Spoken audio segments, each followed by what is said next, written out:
Hey, Allison, according to the CDC, roughly 63% of all Americans over the age of 12 have received at least one dose of the vaccine. That is shy of the Biden administration's stated goal of 70% by July 4th.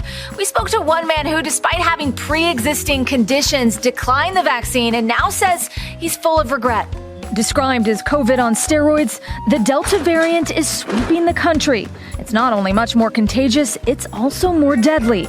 Most vulnerable, the unvaccinated, which according to the CDC amounts to just under half the country, now making up the vast majority of COVID hospitalizations.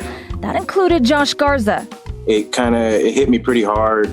Within days of being admitted to the hospital with COVID, the 43-year-old was told he'd need a double lung transplant. And that's what was in the back of my head was, what am I going to do if I don't leave this hospital? What is my family going to do? And you had been offered the vaccine.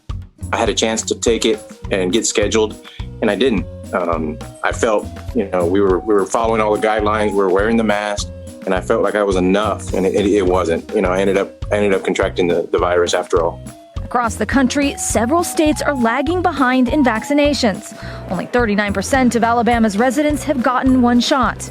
The vast majority of our hospitalized patients for COVID have been persons that are unvaccinated. We do not want to see happen in Alabama is to get back to the numbers that we had certainly last fall and early winter, where we peaked at over 3,000 persons hospitalized with COVID-19.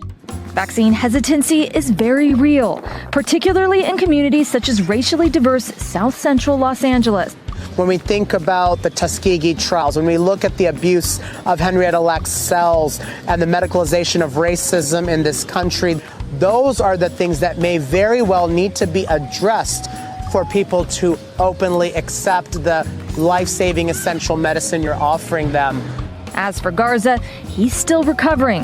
While the double lung transplant was successful, doctors warn he'll never be 100%. Regret is a heavy word.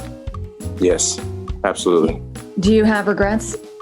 Yes, I do. And that's why, I feel like if I'm here, still on this earth to help somebody else, make that decision, I would recommend, at least do the research and feel comfortable about your decision. Just don't bypass the actual vaccination.